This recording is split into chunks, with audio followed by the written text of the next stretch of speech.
ॐ श्री परमात्मने नमः। अथ द्वितीयोऽध्यायः सांख्ययोगः। संजय उवाच तं तथा कृपयाविष्टम् अश्रुपूर्णाकुलेक्षणम् विषीदन्तमिदं वाक्यम् उवाच मधुसूदनः। मधुराधिपतिर अखिलम मधुरम। ज्ञान, ध्यान और प्रेम की गंगा में बहें कृष्ण के साथ।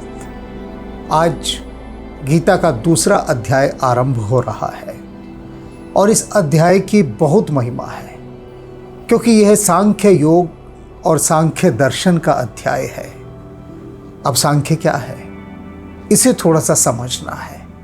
तो इसको समझने के लिए हमें थोड़ी सी गहराइयों में तो जाना ही होगा, क्योंकि ये गीता बड़े से बड़ी गहराई में लेकर जाने का एक प्रयास है भगवान का, कि हमें उन गहराइयों में ले जाए जहाँ पर हम अपने स्वरूप को देख सकें। लेकिन उस गहराई तक जाने के लिए कुछ तो प्रतिभा होनी चाहिए ना। और यही कारण है कि गीता को जानने वाला, समझने वाला या गीता की प्यास रखने वाला, ये बहुत कम दायरा है लोगों का, बहुत कम दायरा। क्योंकि गीता मांग करती है एक प्रतिभा की, कुछ विलक्षण होने की मांग करती है। तभी आप गीता के उन गहन रहस्यों को, उन तत्वों को समझ सकेंगे जो आत्मा और परमात्मा के संबंध में है, जो जीवात्मा और परमात्मा के इस अंतराल को स्पष्ट करते हैं और उसको जोड़ने का प्रयास करते हैं। कैसे समझिएगा, कुछ ऊंचाइयां चाहिए, कुछ हाइट्स होनी चाहिए भीतर के। और यदि नहीं भी है तो भी सुनते सुनते आ जाती है। लेकिन यदि भाव हो तो भावपूर्ण होकर सुनने से बहुत कुछ प्राप्त हो सकता है। तो अभी सांख्य योग क्या है, क्योंकि अध्याय 2 में उसी की चर्चा होगी, उसके विषय में पहले मैं कुछ बता दूं, फिर हम इस यात्रा को आगे लेकर चलेंगे। सांख्य योग श्रीमद् भगवत गीता के दूसरे अध्याय का मुख्य विषय है, जो ज्ञान, तर्क और विवेक के माध्यम से वास्तविक स्वरूप अर्थात आत्मा और प्रकृति को समझने का मार्ग है। यह योग आत्मा अर्थात पुरुष और शरीर अर्थात पदार्थ, इनके बीच का अंतर स्पष्ट करता है, जिसे हम प्रकृति भी कहते हैं, जिसे समझकर व्यक्ति जन्म मरण के बंधनों और दुखों से मुक्त हो जाता है। सांख्य योग के मुख्य बिंदु हैं कुछ। इसका मूल अर्थ क्या है? सांख्य का अर्थ है संख्या, गणना या विश्लेषण करना। यह दर्शन जगत के 25 मूल तत्वों का विश्लेषण करता है। ज्ञान मार्ग भी इसी के अंतर्गत आता है। सांख्य योग यह मानता है कि जब हम यह समझ जाते हैं कि आत्मा अविनाशी है, अविकारी है और शरीर विनाशी है, क्योंकि वह प्रकृति का हिस्सा है, तो हमें दुखों से मुक्ति मिल जाती है। हमें दुखों से मुक्ति क्यों नहीं मिलती? उसका एक कारण है, बहुत बड़ा कारण। क्या है कि हम इस शरीर को नश्वर नहीं मानते, या इस शरीर से संबंधित, इससे जुड़े हुए जो भी पदार्थ हैं, जो भी तत्व हैं, उन सभी को हम अमर अजर मान लेते हैं। तभी तो दुख होता है। शरीर के साथ जैसे जैसे हमारा संबंध गहराता जाता है, बढ़ता जाता है, वैसे वैसे हमारा मोह भी बढ़ता है, अज्ञान भी बढ़ता है। अब इसे एक उदाहरण के द्वारा समझिए। आप होटल में जाकर रुकते हैं। पहले लोग सराय या धर्मशाला में जाकर रुकते थे, तो धर्मशाला में जब लोग रुकते थे जाकर, कम से कम सामान लेकर जाते थे। 1 झोला हो गया, 2 झोले हो गए। पता है कि भैया सुबह उठ के चल देना। वही होटल में होता है। आप होटल में जाते हैं, कोई पूरा घर थोड़ी ना उठा कर ले जाते हैं, थोड़ा बहुत तो सामान होता है ना। या जो लोग ट्रैवलिंग करते हैं, उनसे पूछिए जरा कितना सामान लेकर चलते हो। 1 झोला, 1 बैग या 1 अटैची छोटी सी, जिसको ब्रीफ केस कहते हैं, उसी में सारा सामान होता है। क्योंकि पता नहीं कब कल सुबह उठ के कहाँ जाना पड़ जाए। तो इसी तरह से सांख्य योग ये सिखाता है। वो गणना करने सिखा रहे कि गणना तो करो भाई। अरे तुम्हारे इस शरीर की अवधि है कितनी, और जितनी भी अवधि है उस अवधि को ना मानकर तुमने तो इसे अमर और अजर मान लिया, और यही तुम्हारे दुखों का कारण है। तो उससे संबंध स्थापित करना कि कितना तुम्हारा संबंध शरीर के साथ होना चाहिए और कितना परमात्मा के साथ होना चाहिए। इन सब का जो तार्किक रूप से विवेचन करता है वह सांख्य योग है। प्रकृति और पुरुष, इस दर्शन के अनुसार पुरुष अर्थात चेतना, ये जो आत्मा है, और प्रकृति अर्थात जो पदार्थ हैं, ये जो संसार है, दो भिन्न तत्व हैं, दोनों अलग अलग हैं। परमात्मा अलग है और ये पदार्थ अलग है। सांसारिक दुखों का कारण आत्मा का प्रकृति के साथ गलत तादात्म्य और जुड़ाव है। अब ये क्या है? आत्मा का प्रकृति के साथ गलत तादात्म्य और जुड़ाव। आत्मा इस शरीर में आई। अब इस शरीर में आने के बाद अगर आत्मा ये मानकर चले कि जो भी कुछ है ये शरीर ही है मेरा, और इस शरीर के साथ वो इस रूप में संयुक्त हो जाए, इस रूप में जुड़कर हो जाए कि निकलने का नाम ही ना ले बाहर। सुना होगा ना आपने कहीं कि भैया उसके तो प्राण निकलने का नाम ही नहीं ले रहे, उसके शरीर से ऐसे चिपके हुए हैं प्राण। प्राण नहीं चिपके होते, ये जो शरीर है उसने ही आत्मा को इतना अधिक अपने साथ संयुक्त कर लिया होता है, चिपका लिया होता है कि वो आत्मा तक को भ्रमित कर देता है। आत्मा भी ये मान लेती है कि मैं भी ये शरीर ही हूँ। वैसे आत्मा ऐसा मानती नहीं है, कहने के लिए कहा जा रहा है, क्योंकि इतना ज़्यादा उसके मन का तादात्म्य हो जाता है शरीर के साथ कि वह उसे छोड़ना ही नहीं चाहता, और यही दुख का कारण हो जाता है। और ये जो सांख्य योग है ये क्या बताता है कि पदार्थ अलग है, परमात्मा अलग है। इन दोनों को मिलाकर चलने से, मिलाकर चलने का क्या मतलब है कि पदार्थ स्वयं को ये मान ले कि मैं ही सत्य हूँ, मैं ही सब कुछ हूँ और मैं कभी नष्ट नहीं होऊंगा, ये पदार्थ का अज्ञान है। उस पदार्थ को, उस अज्ञान से दूर करना और ये बताना कि जो भी पदार्थ हैं वे भंगुर पदार्थ हैं। भंगुर माने क्या? टूट जाने वाले हैं। और मनुष्य का शरीर ये तो क्षणभंगुर है, क्षण भर में टूट जाए ऐसा है। तो उसकी उस टूटन को महसूस कराता है ये सांख्य योग। स्थिर बुद्धि अर्थात स्थित प्रज्ञ, यह अध्याय ऐसे व्यक्ति के लक्षण बताता है जो सुख दुख लाभ हानि में संभाव समान रहता है। कौन है ये व्यक्ति? कृष्ण है ये व्यक्ति, जो युद्ध में भी स्थिर हैं, स्थिर बुद्धि हैं, कहीं से नहीं डोल रहे, युद्ध के अंदर खड़े हैं लेकिन निशस्त्र हैं। और न केवल निशस्त्र हैं बल्कि ये प्रतिज्ञा भी किए बैठे कि मैं शस्त्र भी नहीं उठाऊंगा। और कैसे युद्ध में हैं? जिस युद्ध में एक से एक महारथी, एक से एक दिव्यास्त्र देवास्त्र को लिए हुए हैं, उस युद्ध भूमि में खड़े हैं और स्थिर भाव से खड़े हैं। तो संभाव दिखाया जा रहा है, सामने दिखाया जा रहा है, कहीं इधर उधर नहीं है। अर्जुन के लिए भगवान स्वयं एक उदाहरण के रूप में, प्रत्यक्ष और जीवंत उदाहरण के रूप में खड़े हैं कि देख मुझे, देख मुझे, क्यों नहीं देखता रे? तेरे सामने ये स्थित प्रज्ञा खड़ा है और तू डोल रहा है, मोह में डोल रहा है, दिखता नहीं क्या तुझे मैं? तो ये जो अपने उस मैं को, अपने उस विराट को दिखा रहे हैं, ये सांख्य योग है। सांख्य योग गीता का सार है। सांख्य योग को पूरी गीता का सार माना गया है, जिसमें अर्जुन को आत्मज्ञान का उपदेश दिया गया है। भगवान क्या कह रहे हैं? अर्जुन को दिखाते हुए कह रहे हैं, अपने आप को दिखाते हुए। ये जो विराट रूप दिखाया ये क्या था?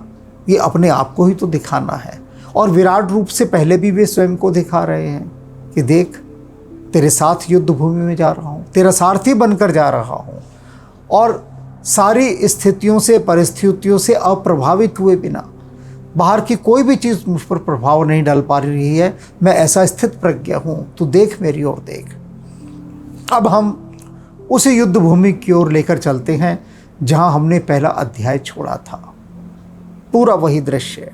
क्या दृश्य है कि संजय सुना रहे हैं धृतराष्ट्र को युद्ध का आंखों देखा हाल, और धृतराष्ट्र सुन रहा है, पूरे मनोयोग के साथ सुन रहा है। क्यों मनोयोग के साथ सुन रहा है? उसका भी कारण जान लीजिए। उसके दो कारण हैं। तो जो सबसे पहला कारण है कि जो दृष्टि बाधित होते हैं, अर्थात जिनको दिखाई नहीं देता, उनकी श्रवणेंद्रियां अर्थात कान बहुत सजग हो जाते हैं। उनकी पूरी चेतना ही कान हो जाते हैं, क्योंकि वो कानों से ही आँखों का भी काम लेते हैं। तो उनके कान ही उनकी आँख हो जाते हैं। अब यहाँ सुनना हो गया है धृतराष्ट्र पूरी तरह से। सब कुछ होकर केवल सुन रहा है और सुनने के माध्यम से ही सब कुछ देख भी रहा है। तो संजय ने क्या दिखाया? संजय ने दिखाया कि युद्ध क्षेत्र के मध्य अर्जुन रथ के बीच में भगवान कृष्ण के पास बैठ गया है। रथ खड़ा है और रथ के मध्य बैठ गया है। धनुष गिर गया उसका गांडीव, पूरा शरीर कांप रहा है बुरी तरह से, और जो जो उसने उस समय भगवान कृष्ण से कहा वह सब संजय ने सुनाया।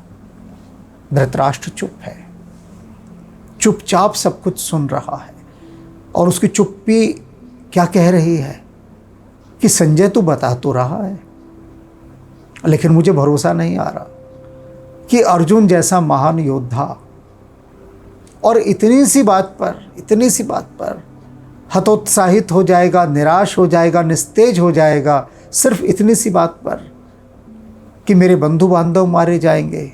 नहीं, ये संभव नहीं है, ऐसा हो ही नहीं सकता। इतना महान योद्धा और इतनी छोटी सी बात पर निराश हो जाए। लेकिन धृतराष्ट्र को मानना पड़ा, क्योंकि संजय झूठ नहीं बोल सकता था। उसका स्वभाव नहीं था झूठ बोलना, मिथ्याभाषी वह नहीं है, और भगवान वेद व्यास ने उसे वहाँ बिठाया है। उन सभी अर्थों में संजय जो भी कुछ कह रहा है वह प्रामाणिक है, सत्य है, और उस सत्य को धृतराष्ट्र पचा नहीं पा रहा। भीतर ही भीतर तो प्रसन्न हो रहा है। धृतराष्ट्र की बहुत बड़ी विशेषता थी। एक कुटिल राजनीतिज्ञ की जो विशेषता होनी चाहिए वो सारी धृतराष्ट्र में थी। धृतराष्ट्र को सब कुछ पता था कि ये दुर्योधन कब कब कहाँ कहाँ किस पर कौन से अत्याचार कर रहा है। लाक्षागृह बना, सब पता था धृतराष्ट्र को कि लाक्षागृह किसके लिए बनाया गया, क्यों बनाया गया, इसका उद्देश्य क्या है। लेकिन फिर भी सब कुछ जानते बूझते हुए ऐसा बावला सा बना रहा, अज्ञानी बना रहा कि जैसे उसे कुछ पता ही ना हो, और अपने उस अंधेपन को उसने अपना हथियार बनाया। बड़ा निरीह दिखता था, दीनहीन हो जाता था। विदुर के आगे तो रोने लगता था, बच्चों की तरह पैर रगड़ रगड़ कर, एड़ियाँ रगड़ रगड़ कर रोता था, और विदुर को उस पर दया आ जाती थी। सब पता था धृतराष्ट्र को कि जो द्यूत क्रीड़ा हो रही है, क्यों हो रही थी? धृतराष्ट्र के आदेश से हुई थी। इस द्यूत क्रीड़ा में, इस जुए के खेल में पूरा दारोमदार धृतराष्ट्र का था पूरा, क्योंकि धृतराष्ट्र की सहमति नहीं बल्कि आदेश से, धृतराष्ट्र के आदेश से ये द्यूत क्रीड़ा रची गई। ये उसका आदेश था। पहले वह गया था दुर्योधन धृतराष्ट्र के पास कि मैं ये सब करना चाहता हूँ, तो धृतराष्ट्र ने कहा देखिए ठीक नहीं है, ये जो तू जुए का खेल आयोजित करना चाहता है और उस जुए के खेल में तू पांडवों को फंसाकर उनका सब कुछ छीनना चाहता है, ये ठीक नहीं है। उसने रोका, लेकिन दुर्योधन ने कहा ये होकर रहेगा और आपको करना पड़ेगा। तो पुत्र मोह के अंदर आकर फिर धृतराष्ट्र ने आत्मसमर्पण कर दिया कि ठीक है जो तू चाहता है होगा, लेकिन मैं इसमें अपनी सक्रिय भूमिका नहीं दिखाऊंगा।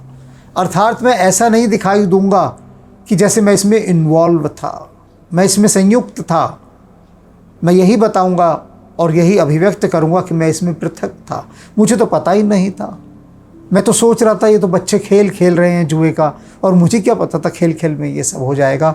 तो मैं इस प्रकार से अपनी अनभिज्ञता व्यक्त करूंगा समय आने पर, और वही सब उसने किया भी। तो अब जब वह यह देख रहा है, सोच रहा है कि अर्जुन ऐसी विषादग्रस्त स्थिति को कैसे उत्पन्न हो गया। संजय तो कहकर चुप, और धृतराष्ट्र संजय का मुंह देखे कि अब बोले तो अब बोले। अब संजय कुछ बोल ही नहीं रहा। संजय ने देखा धृतराष्ट्र की तरफ। धृतराष्ट्र की आंखें कह रही थी कि भाई अब तो बोल, कब तक चुप बैठा रहेगा, अब आगे बता क्या हुआ। तो जो आगे बताता है संजय उवाच, संजय बोला। क्या बोला संजय? तथा कृपया आविष्टम, तथा माने वैसी, कृपया माने कायरता।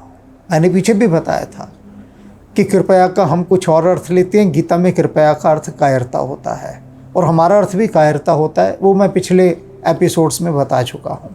तो अब मैं यहाँ बता रहा हूँ कि संजय क्या बोला कि तथा कृपया आविष्टम, कि वैसी कायरता यानी दीनहीन दशा को उपलब्ध हुआ वह अर्जुन, तम माने उस अर्जुन के प्रति विषीदंतम, क्या है, विषाद कर रहा है, गहरा विषाद कर रहा है। उसी अवस्था में बदली नहीं है उसकी अवस्था। वो जो पैसे दीनहीन, गला सूख गया, कुछ सुझाई नहीं दे रहा, हाथ पैर कांप रहे हैं, छाती घरघरा रही है, गांडीव छूट गया है, वैसी ही दीनहीन दशा के अंदर वह अर्जुन अभी भी वहीं पर है भगवान कृष्ण के पास। अश्रुपूर्णा, और कैसा आंखें उसकी आंसुओं से भरी हुई है, अश्रुपूर्णा, कुलेक्षणाम, दिखाई देना बंद हो गया, आंखें कैसी भर गई आंसुओं से, आंसुओं के कारण जिनके नेत्रों की देखने की शक्ति अवरुद्ध हो गई हो। आंखें जब डबडबा जाती हैं, छलकती नहीं है, छलक जाए तो साफ दिखाई देने लगे, आंखें डबडबा जाती हैं यानी आंसुओं से भर जाती हैं, लेकिन आंसू नीचे नहीं गिरते। वो जो डबडबाई आंखें हैं वो आगे का सारा दृश्य धुंधला कर देती है।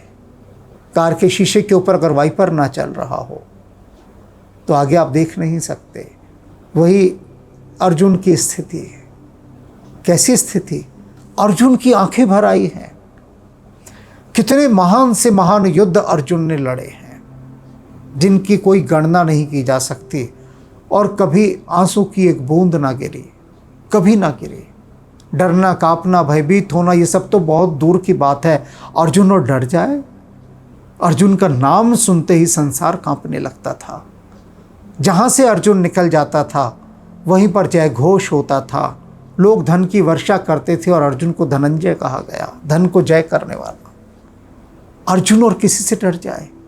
और अभी तो कुछ हुआ नहीं है, कुछ भी तो नहीं हुआ, युद्ध का आरंभ नहीं हुआ, और वो अपने बंधु बांधवों को देखकर मोहग्रस्त होने के कारण कायर हो गया, भयभीत हो गया, और उस भय के कारण ही, मोहजनित भय के कारण ही उसकी आंखें डबडबा आईं, दिखना बंद हो गया। मधुसूदनः इदम वाक्यम उवाच। संजय देखो बहुत प्रतिभाशाली है। यहाँ पर वो कृष्ण भी कह सकता था कृष्ण उवाच, कृष्ण नहीं बोला, वो कह रहा है मधुसूदन उवाच। भगवान कृष्ण के मधुसूदन के नाम से यहाँ पर वह अपनी बात कह रहा है। क्या कह रहा है कि अर्जुन की सारी विषादग्रस्त स्थिति को देखकर, उनकी उस सारी बातों को सुनकर वे भगवान मधुसूदन उससे क्या बोले। मधुसूदन मधु नामक राक्षस को मारने वाले। संजय इशारों इशारों में सारी बात कह रहा है। वह कह रहा है कि ये वही कृष्ण है जिन्होंने मधु राक्षस को मार डाला था, और ये जो दुर्योधन है ना, ये मधु राक्षस से कम नहीं है। और जिस प्रकार से उन्होंने मधु राक्षस को मारा था, इसी प्रकार से ये दुर्योधन भी मारा जाएगा, क्योंकि भगवान कृष्ण मधुसूदन बनकर पांडवों के पक्ष में है।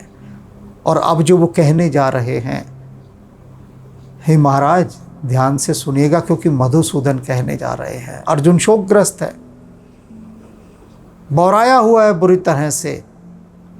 इतना महान योद्धा होने के बाद भी हाथ पैर कांप रहे हैं, आंखें अश्रुओं से भर आई, जो सबसे बड़ी बात है। और उसको इस अवस्था में देखकर मधुसूदन उससे बोलते हैं। क्या कह रहे हैं? अब जो कह रहे हैं ना, वो हम सब से कह रहे हैं, क्योंकि हम सभी की यही स्थिति है। अनेक दुखों, क्लेशों और कष्टों से भरकर हमारी आंखें डबडबा आई हैं। मोहों से भी, भयों से भी, असफलताओं से भी, इन सब को देखकर हमारी आंखें भरी हुई हैं। सभी की भरी हुई हैं। दिखाई ना दे चाहे भरी हुई, लेकिन वे भरी हुई हैं, पूरी तरह से भरी हुई हैं। हम सबके गांडीव छूटे हुए हैं, हम सभी के हाथ पैर काँप रहे हैं, सभी के गले सूखे हुए हैं। जो तुम्हें हंसता खिलखिलाता दिखाई दे रहा है, मत समझ लेना उसका सब ठीक चल रहा है, उसी का सबसे ज़्यादा ख़राब चल रहा है। हंसियों के उसने मुखौटे लगा रखे हैं। और भगवान कृष्ण अब जो कहेंगे, ये मधुसूदन जो कहेंगे, वो हम सभी के लिए है। हम सभी को उसे गहराइयों से सुनना है, गुनना है और फिर बुनना है। राम राम।